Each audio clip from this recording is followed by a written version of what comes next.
Inside Story Uganda, real source of political updates. Bumali ono mbaka wa parliament akiikira abantu abalina obulemu mu lukiiko lw'eggwanga olukulu. Well, njaga tutandike buterevu nnyo noza ntandike naawe mwami Munyagwa. Yes, President byayogedde obiwulidde, omukolo gwonna gye gwatandikidde guwulidde. Tubuulire omukolo gwa leero nga bw'ogulabye okuviira ddala ku bantu abazze kuva ebweru w'eggwanga n'abagubaddeko but n'ebyogeddwa ekifaananyi ky'olabye leero ekolo. Abatulaba mbalamusiza, Katonda yeebale okutuwa omukisa guno okubeera wano nga okulayira kuwedde because there was a lot of uncertainty nga tetumanyi kiki kiddako but kasita tuli balamu alhamdulillah. Naye nga Mr. Kungu ompadde omulimu omuzibu ennyo okwogera with fairness ku bantu abatali fair gye tuli, kubanga nze ayogama kwogera nali presidential candidate naye n'okunkokoonya kaadi. Oli president wa Common Man's former presidential candidate. Yes, but again olina president yes, but okunkokonya kaadi. Katono nnyo baluga nti ebibiina ebikuduluganya government nabyo byayitiddwa mu buwandiike. That's not true. That's not true. Nothing was. So you were not invited? Yes. Sigamba nti nalumiddwa nnyo but kyennaku fe abantu abandi badde bakolerera obumu bw'eggwanga okuwumbawumba eggwanga wamu. Omuntu nemutafuna nakata serowooza nti abantu abavuganya ne candidate waffe wakiri katubalimbelimbe nti sebo tukuyita ne waba tazze naye social kikolwa kirungi but katudde ku byekololo. Okusooka nze njala nsooka discussing with fairness optics byendabye n'amaaso gange. Ekisooka nze njala okwebaza the UPDF and which I think is the CDF himself nti at least wabaddewo some improvement. Omanyi omukolo ogwo gubaako diplomats so buli omu gukwata nga gubadde gukwatibwa emabega abasirikale nembamba za boots nga bakumba biki biswaza ffenna bannayuganda internationally. Kakati at least mugenze mutusavinga diplomatic embarrassment. Ekisooka nti abantu we bakumbira mwawa paving walabika bulungi, abasirikale badde bambadde bulungi, at least wabaddewo obadde olabira ddala samu omukolo bagwetegekedde. Ebitali biri bibadde babeeramu emabega eyo UPDF nejja okumba naye nga oluusi uniform abamu tezibatuuka abamu tezikola kyamu nkadde. At least so far so good. Nze mbeebaza, I want to be fair on this, mbeebaza okubanga ekyo kyo ekifaananyi kya UPDF kivuddeyo bulungi. Naye still ate nenjagala nkunnyonnyole nti neera nga ku mbaga okutabulako musiiwu neera ne leero NRM waliwo ebirala byetapayinzeeko attention nga there is no time lweba addressinzeko President Museveni nga the president elect the president elect president omulonde tewaliwo bakyogereddeko. Welcome the president and the commander in chief. Talina waafuukiddeko president elect. Ideally waliwo olulimi olwandikyukiddemuko okulaga nti there is a transition going on nti ono gwe tuleese wano president elect. But all in all entegeke badde nungi badde birabika bulungi ebifaananyi. Katudde ku byogeddwa. Katono nnyo tujja kujja. Well, tukwaniriza Honorable Ampindi Bumali. Naawe eddakiika zange ziweddeyo. Nja kudda tulabe ku byogeddwa. Honorable Mpindi, ekifaananyi ku bibadde kololo leero kyolabye. Okusooka njagala okulamusa ku batuwuliriza n'ekiramuso ekisinga obulungi. Salaamu alaikum warahmatullahi wabarakatu. Ekibuuzo ky'ombuuzizza ssebo, omukolo okutwayiza awamu gubadde mulungi. Abantu bazze mu bungi nga bwe babadde basuubirwa, essanyu ne liba lingi nnyo. Abakulembeze ab'ensi ez'enjawulo ne bajja, abakulembeze ku ddaala ly'obwa pulezidenti, abakulembeze ku ddaala ly'obumyuka bwa pulezidenti ne ba prime minister ne ba minisita abalala. Ensi nnyingi zikiikiriddwa ate Uganda neyolesa obukugu naddala mu byokwerinda. Ekyo kibadde kirungi nnyo okulaga nti tulina naffe bwe tuli. Nsanze Honorable Munyagwa nti ekimu embaga tebulako musiiwuufu oba oba tewabula kamogo ku kintu naye kiba kirungi nga musanze ayogera ku kyokuba nti president tewaliwe bamwogeddeko nga president elect naye ekyo si kituufu kubanga waliwo abakyogedde yadde bonna tebakyogedde naye ekizibu kye tulina okusinziira ku constitution yaffe nti president asigala president mpaka ng'ate akwasizza kati president omulala ng'amaze okulayira kati we bassa bendera ey'obwa president olwo ng'ekitiibwa ky'obwa president kimuvuddeko kati bagisizza ndowooza wayise eddakiika nga 5 n'alayira kati aboogera kizibu nnyo olw'okuba aba akyali president okumuyita elect naddala ng'abadde tabigoberedde bulungi. In fact wotabadde yagambye nokuga nti kiswazizza nnyo okubeera nti bo abali ku duluvuganya gavumenti tebalina bwe balabise ku mukolo ogulina okubeera ogw'eggwanga. Adamu njagala okugamba nti tulina ekizibu mu ggwanga lyaffe Uganda nti abantu baffe buli ssaawa baba balowooza bya bufuzi tetulina mutima guno gwa ggwanga ng'ensi endala bwe zibeera nti ebiseera by'obululu bwe biggwa abantu ne bagenda mu bululu ate bakomawo ne batunuulira ekifaananyi ekigazi eky'eggwanga teriiyo kibiina kya byabufuzi kitaayitiddwa bwe kiba tekyayitiddwa kitegeeza bwe kiba tekyafunye kaadi kitegeeza waliwo obuzibu bwa kaadi naye nkakasa Honorable Munyagwa naddala ye yali presidential candidate president wa kibiina kiramba agambye teyayitiddwa waba teyayitiddwa kyembadde ngamba nti waba teyayitiddwa nga ne kaadi ye ddala teyagenze kiba kifaananyi kikyamu kubanga ono Munyagwa babanga teyayitiddwa because tetulabyeeyo bali ku ludda luvuganya gavumenti okuwa ekifaananyi kino an impression nti mukolo gwa ggwanga abadde Pimba alabyeyo ndabyeko n'aba FDC ndabyeko ne simanyi babadde bangi naye ndabyeko wa UPC naye ab'Olusaniya sirabye simanyi naye embeera ebaddewo mu byobufuzi byaffe wano mu kulayira kwaffe ebiseera ebisinga olaba nga abantu babayise naye tebazze. Thank you. Mwami Rumshana, naawe still same question ekifaananyi kyo ekya event eno twatandise nakwolesa bituukiddwako olunaku olwajjo then leero okuvidde ddala ku bantu abazze ku mukolo guno nekyolabye general. Mukulu kon Katonda w'amaanyi, Katonda wa kisa. Bali nkola reflection lugambo Jesus Christ byayogera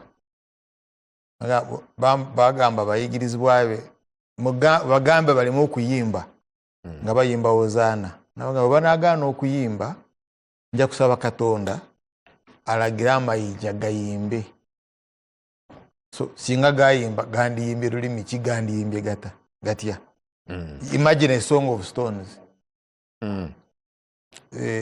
so waliwo ebingi bye twandyagadde tulabe naye ne tutafuna chance ya kubiraba ye mikolo gyolaba ekololo. Why? Because emikolo eyo ejjudde obulimba.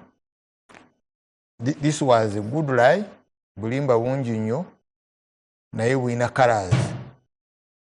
Kyala Munyagwa agenze muzikala but tosobola kuba ne transition that you are raising a flag, you are putting down a flag on a rigged election. Akalulu kali katya, do you have an election? Bwegwola beggwanga ejye emikolo esobola okujja nga nabo ovuganya nabo because gwoga tebakuyise abalala bali mu exile abalala bali mu kukomera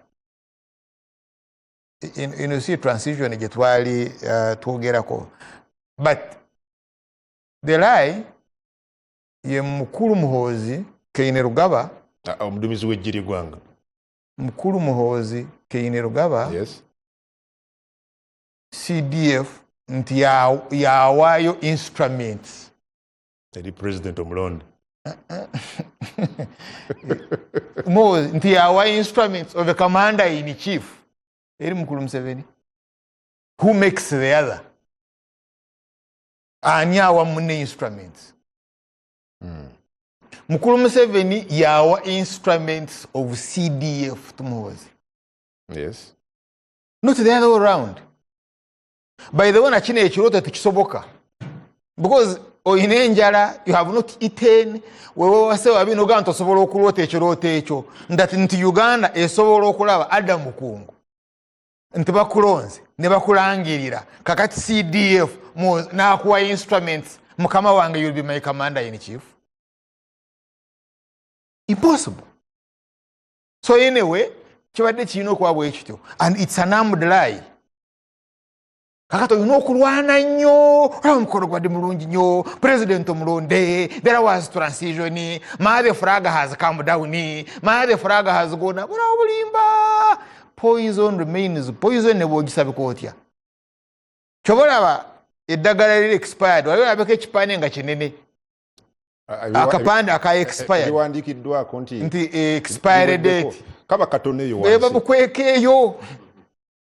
Because you struggle to hide the truth.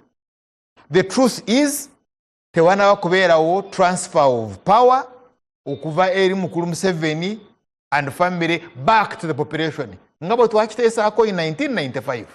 Ekyo bwe kiriba, then oliraba the genuine flag. So tulabye eki? Wekibanga si kyekyo tulabye ekirere. Bulimba. But Abanyayuganda mwagala nnyo obulimba obwo mugikola ki kukyala n'oleeta bino n'ogira they even hire people okukaaba ku lumbe. Tokimanya ekyo tebabikola. So tumanyidde obulimba, but bino ebintu biri a bit more serious, bintu bya life, they are about a country. Good. Thank you. Imam, kibuuzo kyekitambulire mu bufu bwe bumu. Bukulembeze balabi, you had more than 10 presidents, n'amawanga amalala gakiikiriddwa. Kikyolabye leero ku event y'okulayira? Bismillahirrahmanirrahim. Alhamdulillah.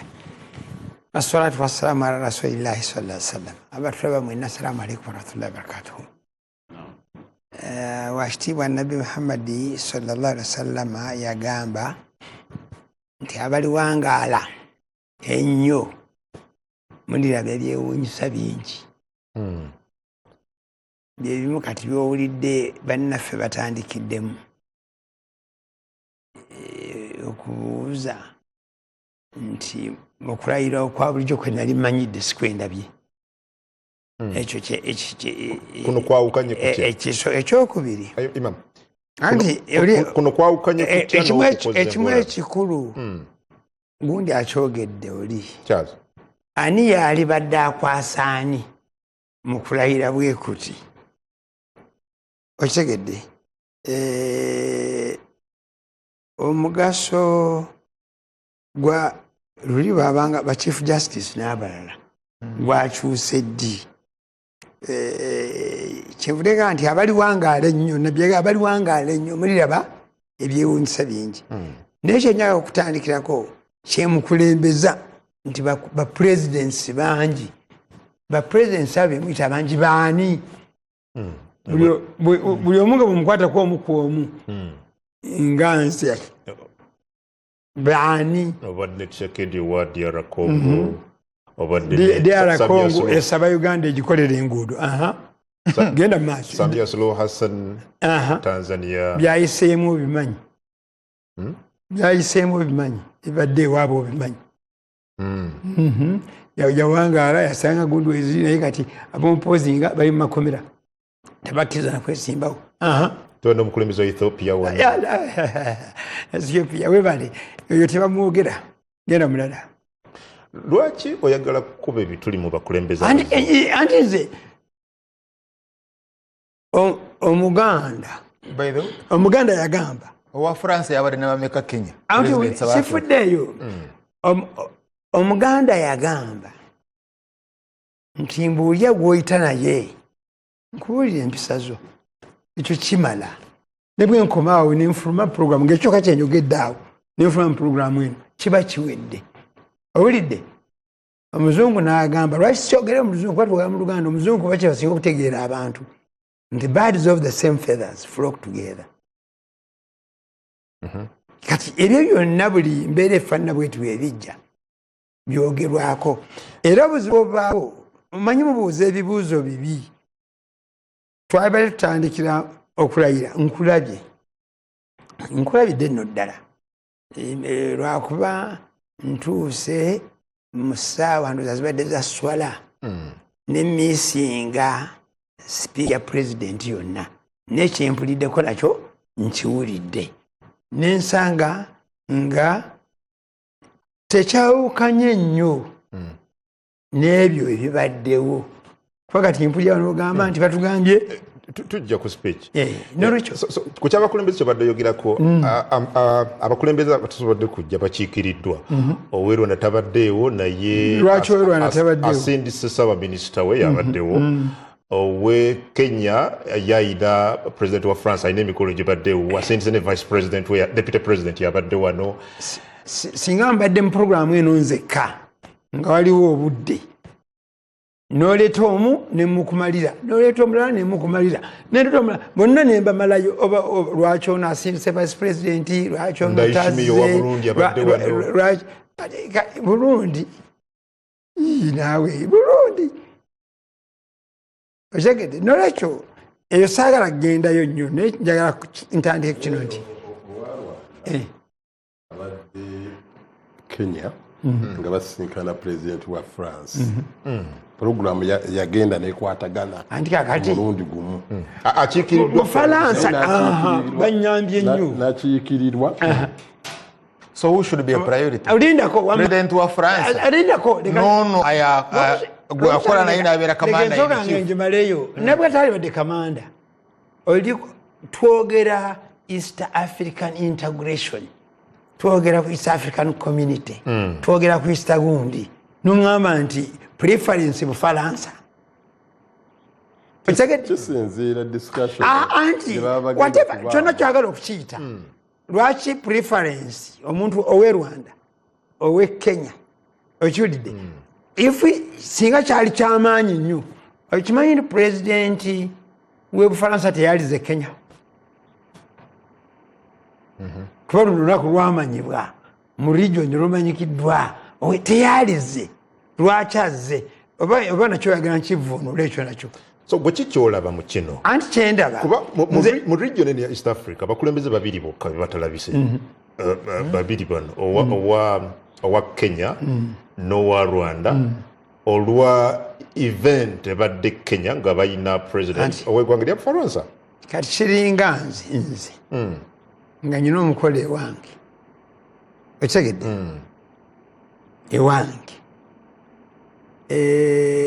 n'omukolo omulala nga guli abaana bagikyanywa ne batajja wange gwe nyawe okwekifaananyi nebagaa nti wayima muwaddeyo omukolo ng'ate munene ogwalagibwa ng'ensi egumanyi abaana bagikyanjo ne batabaawo ne famire yonna nga tali muntu n'oku olowooza ki katono nnyo seeka njagala abeere kino kiraga anti nze kunze kiga waliwo ebigendererwa n'ebyetuluubirira ng'abantu ba East Africa okutwalira awamu tebikola ki bikyabulamu ekyokubiri si namba y'abapulezidenti n'abakiikiridde abazze nti yenkulu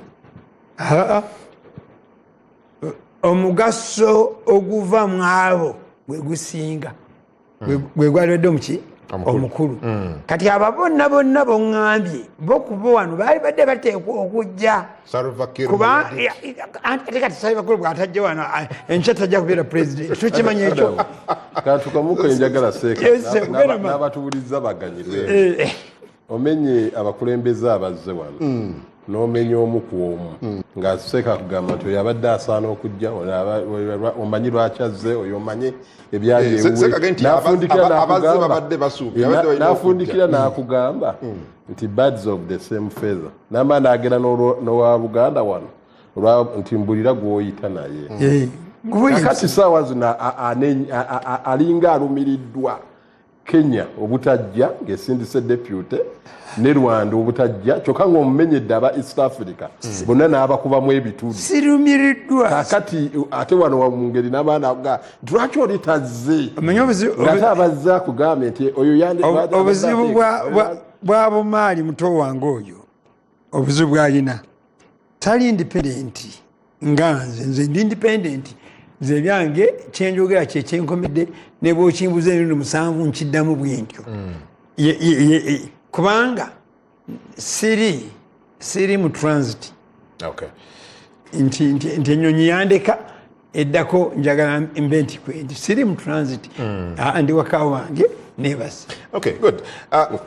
Nja kusa producer yongere kulaga batulabi bifaananyi byamu ku bakulembeze bano ababadde wano mu ddakiika njagala kwogera eddakiika emu ogambye singa nkuwa omukoomo otuwa ensonga lwaki babadde balina okujja Kiir wa South Sudan ffe tukuumayo ffe tumukuuma bwetabaawo talisi president okimanyi ekyo naye kulwaki yo layinitibwa owa Burundi Ndayishimiye Burundi kyekimu owa Tanzania alina ebizibu bye byamutuukako kakati okuguma alina okwekwatako ffe liffe twakwatanga ku Tanzania owa Ethiopia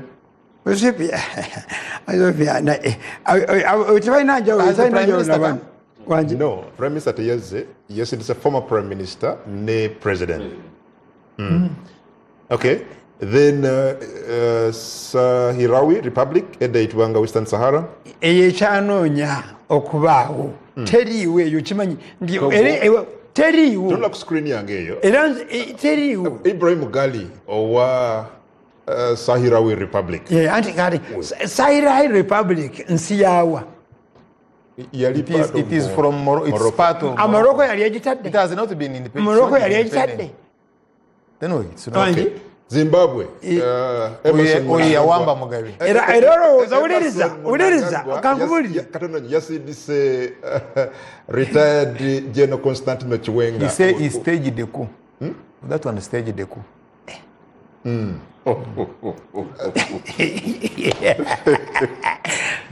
About tugende mu bintu nabombulize seeka lwaki bali ababiri bo oyo kyagala owuza mukulu Tshisekedi kyagala owuza mukulu Kagame how he won the elections Tshisekedi kyakumenya Congo yesinga Uganda kyemuyita assets oba resources ebyobugagga ebyomutaka yes owulidde naye Congo esaba Uganda egikolera enguudo okay kubanga naye Congo ne government eringa etaliiwo oyo president w'eggwanga erya Togo Togo kyebogera ku Togo tokimanyi Togo tokimanyi kiri Togo kati kyobota ekyo kyekimuleesa wano ebiri kuba nti tubeere ffenna awamu buli omu azzeemu munna amaanyi n'essuubi nti yadde batuyita bamusibira mu bbwa wetuli uyo amyuka president w'eggwanga erya Kenya Kithure Kindiki deputy president w'eggwanga erya Kenya by mere fact nti ab'e Kenya baganda baffe baliraanwa baffe mu bonna baddidde ku mukolo gwaffe omunene bwe guti ne bakyaza omugwira okuva e Fulansa ne batujjako n'abantu abamu abadde bateekwa okujjawo ne bagamba kagende balaba oli ekyo kikumalira kandi yazze ne former president Uhuru Kenyatta abaddewo then abakulembeze abalala tule babiri tweyongereyo atulaba oyo ye president w'eggwanga erya South Sudan yakalondesa emirundi emeka Salva Kiir Mayardit nebyokulala bivuddeko ye bwe tutabaawo taliiyo si president nakyo sikimanyi kati okitegedde naye yukwaki tovaayo mukulu Kongo alhamdulillah omuliro okuma gwaki abo bamu ku bakulembeze we had over 10 ababaddeyo president w'eggwanga erya Somalia wuuyo Sheikh Hassan Mohamed yomo egenda kubasooka okujja wano era yabaddewo nnyo era yalina okusooka ate ffe bwetabaawo gyali oyo yeyeerabira n'okumanya nti Katonda yakuuma bwomba nina omukolo gwange nga Sheikh watugambye nti kiba kibi nnyo singa ategeka omukolo abaana bakyanjo ne batajja ye example gyatuwadde ye president Museveni taba nabanywanyi be Yeah, era we babazze anti ayina kwabo bonna ani atugattako ng'eggwanga ekyo kizibu ki anti nze Ekyokubiri. kati nze nzira mu ssiimu ye ennene kwabo bonna ani atugattako ng'eggwanga kiki kikyo okugattako banywanyi ba president okugattako okweyongera okutwala wali watugamba wetugenda weyatulangirira yanti yatulangirira emyaka ena emabega n'olwayo bazeemu the same statement ate abaana midro wangi abaana bakyanjo anti nze abamanyi relationship yange nekyanjo bagamba ekyo mama webale njagala kuva ku nsonga but obuuza nti mawanga kyagatugattako amawanga tusobolegana nago Kenya, DR Congo. Kenya tetugattako ffe tugigattako you see mukulu kungu omukolo singa gubadde mutuufu gwandibadde gwa transfer of power president azze ng'ajjira mu kalulu so singa nti guests boyina a democrats nti ba product y'akalulu nga mukulu Ramaphosa South Africa. Yes, but of course I'm not very comfortable discussing heads of states, more especially neighbors. I think are guests of the Republic of Uganda. They are our guests. They are the guests of Uganda. Okay. So through to proper. Thank you. Again, discussing them in that way. Tugende butere. But boboyogerera ku democracy, Africa erina a democratic deficit. So ekizibu kiri wonna kiri Egypt kiri Algeria kiri wangi wonna tebiteredde. So we need another uprising in Africa to deal with democracy. Alright, Honorable Munyagwa, kubyogeddwa president after 40 years azemu okuwera agambye emyaka gino etaano teri kwebaka kulwanyisa nguzi kutumbula byanfuna bya bannayuganda kubajja mu bwavu n'ebirala. Ekyenja kusooka okusaba ogaba obudde kyenkanyi linadde entandise nondekawo dakika 3 ate abalala nobawa 10. That's not fair. Mba sinamalayo bulungi points zange. Ekisooka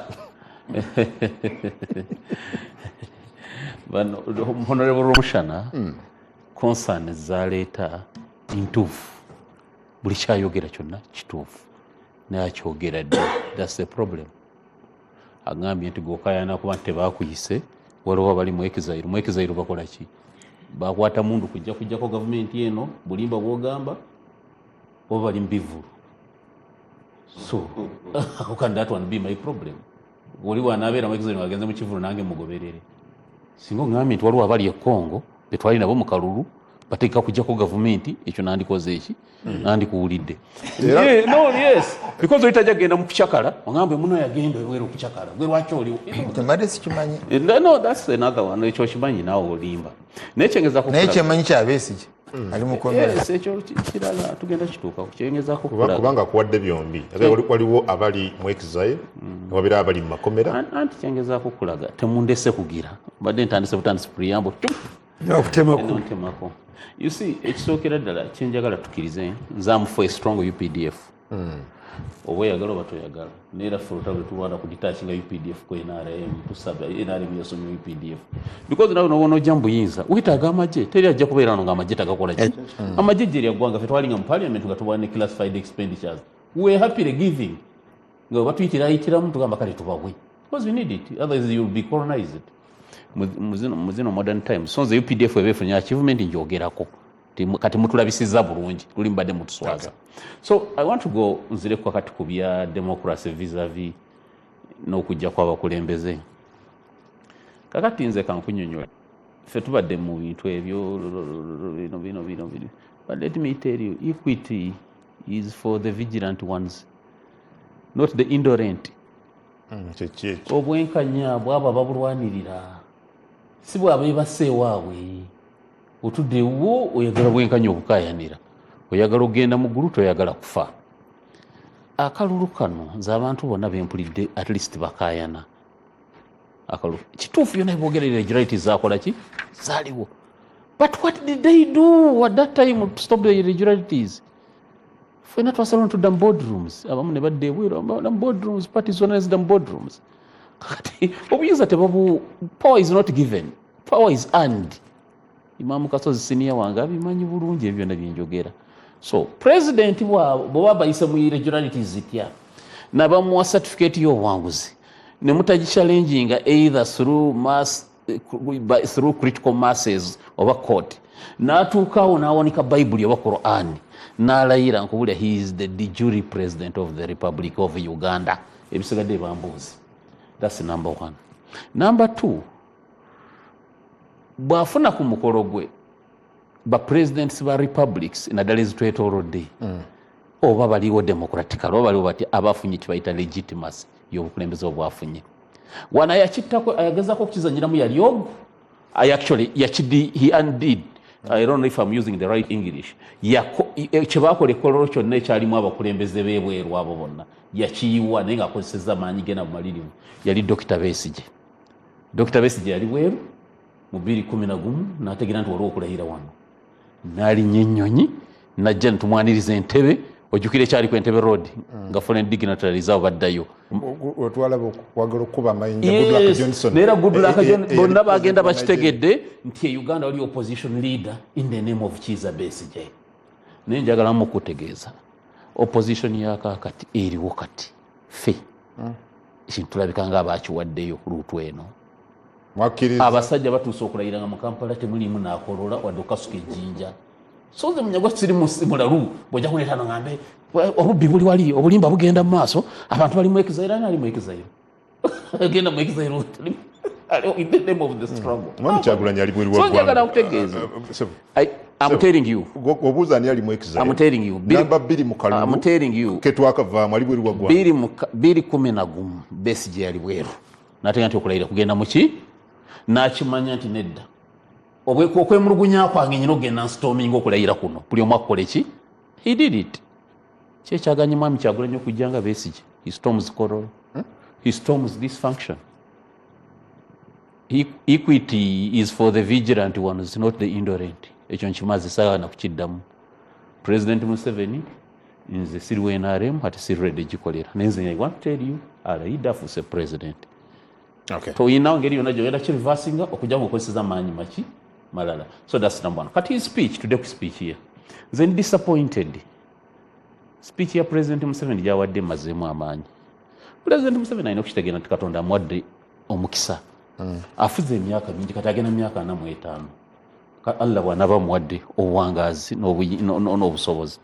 Naye atandike naye nze mbadde musuubira leero naye okwolesa okusiima eri Katonda. One yandibadde ayogera ku reconciliation y'eggwanga nti abasibe nga Dr. Besigye baani nti abo ngenda kubasumulula mwenda kubatta bagende regardless of ki oba byalaginga bituufu oba tebiriiyo but nze bikyekasa nti tebiriiyo bamulimba yandibadde akozesa omukisa guno naga Dr. Besigye ne banne mu mutima gw'obwa Sseruganda bw'eggwanga lino okugatta eggwanga lino mugenda bayimbulwe. That's number one. Number two, President Museveni ali musuubidde okusurprisinga n'eggwanga lino ekigamba sidda kwesimbawo neera tugenda kutondawo in the government of national unity tutegeke tukole enkyukakyuka mu mateeka ezeetaaga tukole ku transition. Ekyo president badde nkimusuubira kutusurprisinga n'ekyo. Yes, okumalawo eri enjogera yambulira naye mbulira gwokola ki gwoyita nkubulira empisa zo yantusurprisinzeemu ekyo. Naye kakati ffe bannayuganda ffe naddala abaagala Uganda who are interested in the going concern of this country abatayaga Uganda esaane okatuvudde nga tuli empty handed ku TV tuvudde nga tetulina kye tulina ate bino byasuubiza kati bino byasuubiza nebina sibitegeera Dr. I don't know Imam ayina kyajjeeyo n'akugamba bye bya bulijjo bifuuse nga ebya bulijjo bye tuzze tuwulira nze mbadde mpuliriza kwanza byonna speech ngiwuliriza akatale ne kakati akazeemu akatale k'ebirime sajja bano bayine namwogeddeko ku makya y'omu ku balimi b'ennaanansi ab'amaanyi nakwogeddeko mukama wange gatoliiwo n'ennaanansi bye balima tebirina katale mubakubiriza obirima naye akatale tekakola ki tekali ng'ojje kuba n'abamu gwenda bazikaza akola ki bate abalala akatale tebakakola ki tebakalina naye akatale kalijja ddike kumusuubiza abantu. President Museveni enyumiriza nnyo mu regional cooperation ya East Africa ninze ndaba tetugifunamu. Imam has put it clearly nti Kenya yetwetaaga ffe tetugikola ki tetugyetaaga. Juzi Tanzania yagoba abaana affe bonna abaali bakola these odd jobs abali mu mulimu olimu ne bagoba ne bazza wano. Tanzania oba oyina endangamuntu ya Uganda tosobola kugendayo. ID yaffe tebagikiriza. Kakati nze regional cooperation ena mwenyumirizaamu erimu kalungi ki? Sikalabanza, I'm not seeing it. So President, being that he is now the super of the region, they revised the protocol. Thank you. So the speech here, President, as far as I'm concerned, is disappointed. Thank you. Honorable Mpindi, Kisanja no more sleep. Sula mpya over it's more of the same. Abannayuganda bwe banaba bakitutte ng'ekikulu kisobola okubaako enkyukakyuka gye kikola. Naye banaakitwala ng'ekya bulijjo era kijja kusigala awo. Kubanga ye pulezidenti oba ne gavumenti n'eba n'ayimba enjiri y'okukyusa y'obwavu naye nga be bagiyimbira okugitereeza tebakitutte nga kikulu, kijja kuba kirala. Gavumenti erina kukola ku butale. Njagala kukkiriziganya ne Honorable Munyagwa nti gavumenti eyongere nnyo amaanyi mu kunoonya obutale. Abantu baffe bakola ebintu. Akunnyonnyodde imaamu waffe oyo, Imaamu Kasozi yakola variation ku naanansi esobola okwewuunyisa. Ennaanansi n'ogirya ng'olya naanansi naye ng'ate bagikoze nga nkalu nga crisps.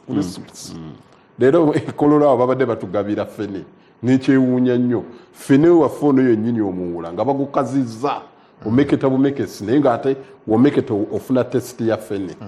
Kakati twetuuledde ensi zino teziyina mmere.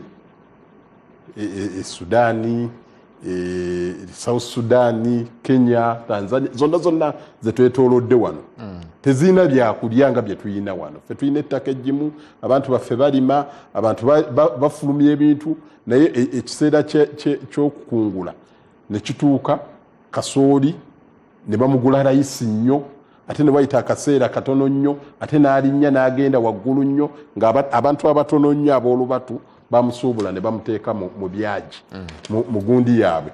Kakati gavumenti erina okusala amagezi eteeke nnyo essira ku agriculture, abantu balime, ate balima ebintu bye balima bibeere n'obutale. Eyo yenkola yokayoka eyinza okujja bannayuganda mu bwavu. Naye ne banalima naye nga bye balima era babiguza ffe abali muno nga tebasobola kufuna ku ssente ez'ebweru, okuva mu bwavu kijja kuba kigazi. Well, Mwami Rumushana, okwogera kwa President okuwa munnayuganda essuubi mu myaka gino etaano. Oyina ebigambo bisatu. Kisanja hakuna mchezo, naye kyafuuka kisanja hakuna mchuzi. Kisanja ekiwedde kisanja hakuna mchezo. Kyafuuka kisanja hakuna mchuzi. Bigambo bya Luswahili. Waliwo abaafuna supu, waliwo n'abataafuna supu. Mu kisanja ekifundikidde. Yes. So kyaba mu kisanja hakuna mchezo ne kifuuka kisanja. Yes, kata kyali kisanja hakuna mchezo. Kata abayingira mu offices ez'okubba ne banyaga abalonzi ne babula omuchuzi, ne babula supu, ne kifuuka kisanja hakuna mchuzi. So kyovolaba siraba ku lwaki agamba no more sleep, meaning nti abantu babadde beebase. No, siga nti babadde beebase, they are incapacitated, they are paralyzed. You have spiritual paralysis. The population is spiritually paralyzed. Tekyalina mwoyo. I will give you an example. Bwe bamala okuwamba government batandikawo slogan kasita twebaka tulo. Kasita twebaka kutulo. Kutulo, yeah. Nti ebirala byonna biganye. Naye kasita twebaka. Remember that slogan? Yes. Can you imagine? Nti yali slogan ya Buganda. Ebirala byonna biganye, because the word kasita twebaka tulo means ebirala byaganye. Naye twebaka kutulo. Naye tuyina otulo. In other words,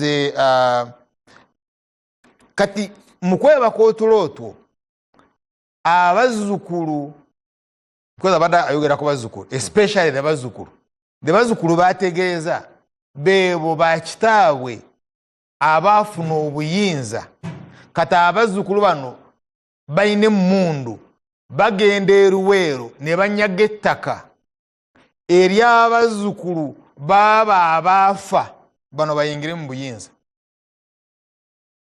Now eyo corruption byotasobola kujjawo because yekyasinga nti omuntu ajja n'emmundu n'akwata ekyalo kiramba n'akigoba ng'ayina emmundu. And Mr. Museveni looks on. Actually, I can put it to you, he is incapable of stopping it. Evictions? Land grabbing.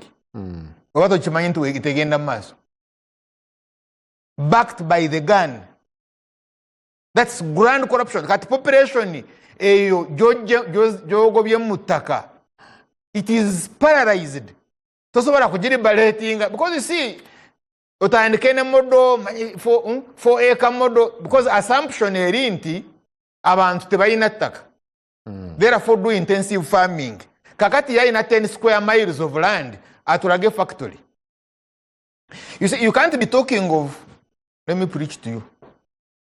Tosobola kubanga oyogera on value addition nga toyina supermarket etunda enyama eziri packed ezamukulu Museveni. Njagala ondageyemu ntwala supermarket gy'omanyi walimu ennyama manufactured from Kisozi.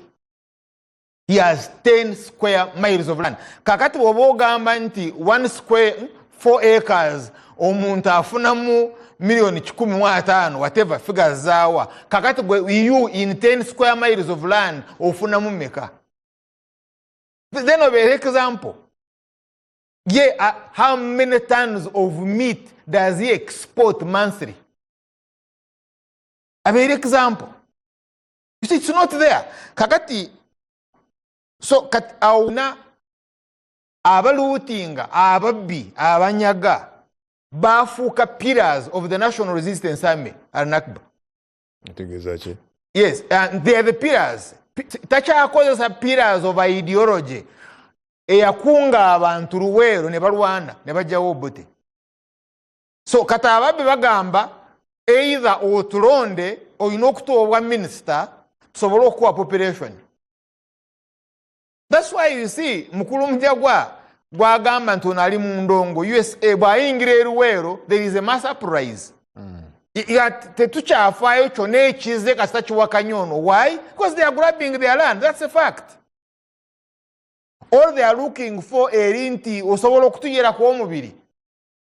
Bojja nga ne bakikakasa they will because there is dissent. It's a grievous dissent. Kati enyonyi z'olaba z'abadde displaying teziri za Kenya, tiza Sudani, tiza DRC, tiza Rwanda. Because UPDF gyoyogerako ne uniforms ennungi.